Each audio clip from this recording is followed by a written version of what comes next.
Good morning, everybody. In this lecture, I want to solve a problem which is based on Fourier integral representation. Observe this problem. Express the function f of x is equal to 1 for mod x less than or equal to 1, 0 for mod x greater than 1.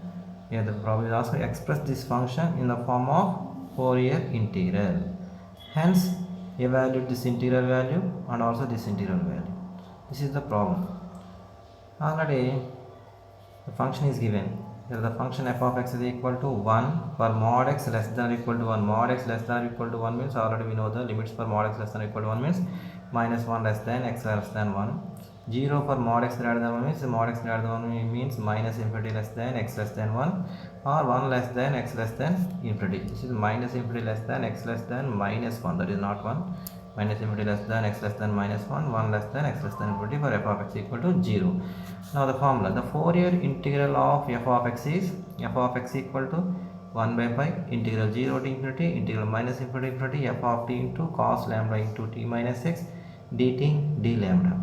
The inner integration is with respect to t and outer integration is with respect to lambda. Here f of t is function defined as the minus infinity infinity as minus 1 to 1 is 1. For the remaining interval 0. So I am splitting this integration minus infinity infinity as minus infinity to minus 1, minus 1 to 1, 1 to infinity.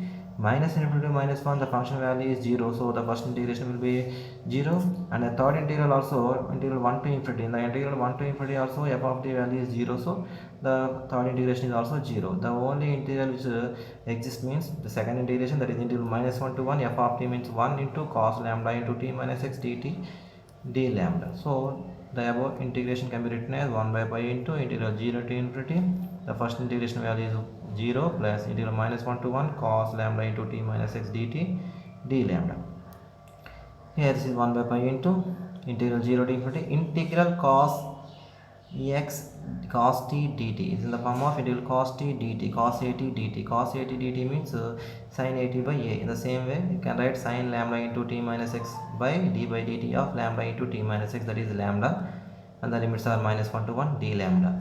That is 1 by pi into integral 0 to infinity. First I am applying the upper limit 1 in place of t, that is sin lambda into 1 minus x by lambda, minus applying the lower limit minus 1, that is sin lambda into minus 1 minus x by lambda d lambda.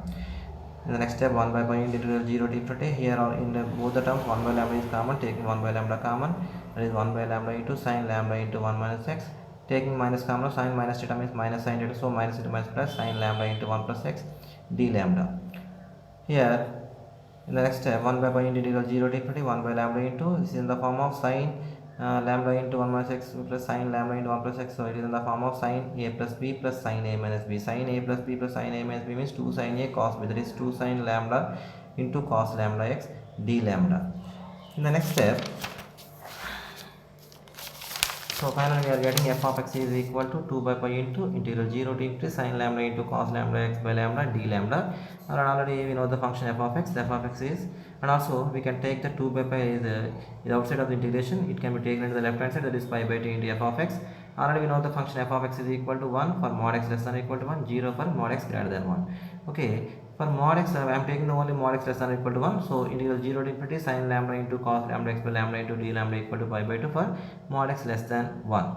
Okay, when mod x equal to 1, the mod x value less than or equal to 1 1, x greater than 1 0. So f of x equal to, f of x is discontinuous at the point x equal to 1. So when x equal to 1 is a point of discontinuity of f of x, so the integral has the value as integral 0 to infinity sin lambda into cos lambda x by lambda into d lambda equal to, so f of x is discontinuous at this point, so we can write that pi by 2 into 1 by 2 into f of x plus 0 plus f of x minus 0. X plus 0 means right side limit, that is x greater than 1, that is 0. X minus 0 means x less than 1, that is 1. So 1 plus 0 into 1 by 2, that is pi by 2 into 1 by 2 means pi by 4.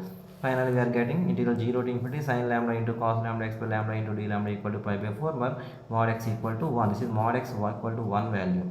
So this is finally for mod x greater than 1, integral 0 to infinity sin lambda into cos lambda x by lambda d lambda equal to 0. Put x equal to 0 in this equation 1. Put x equal to 0 in this equation, cos 0 means 1. So integral 0 to infinity sin lambda by lambda equal to sin lambda by lambda into d lambda equal to pi by 2. This is the end of the problem. Thank you.